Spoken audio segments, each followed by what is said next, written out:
Well, the Pennsylvania presidential primary is not until April of 2020. But that hasn't stopped pollsters from taking a snapshot today of which Democrat can win the state against President Trump. Political editor John Delano has more.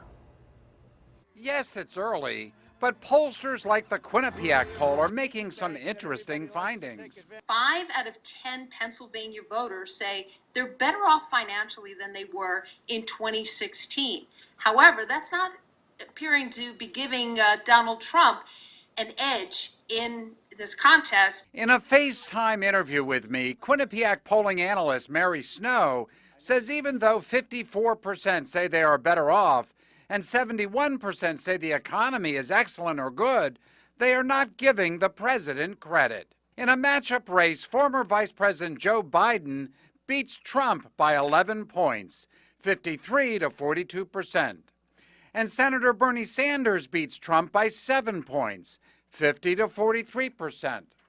4 other Democrats essentially tie Trump in Pennsylvania within the margin of error. Senator Elizabeth Warren, Senator Kamala Harris, Mayor Pete Buttigieg, and Congressman Beto O'Rourke. Biden is helped by splitting the mail vote almost evenly with Trump and getting an overwhelming 60% of the women vote. If the Democratic primary were held today, Biden would defeat all his rivals in Pennsylvania, with no one coming close to him, including Sanders, Warren, Harris, Buttigieg, Booker, O'Rourke, and Klobuchar. One thing Democrats do agree on: 61% say that they believe Joe Biden has the best chance of beating Donald Trump in 2020. With the Pennsylvania primary still 11 months away and the presidential election more than a year and a half away, polls like this are very, very, very early. But they do give us a benchmark.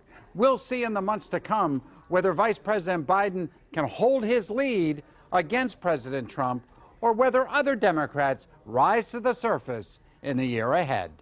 In the newsroom, I'm John Delano, KDKA News.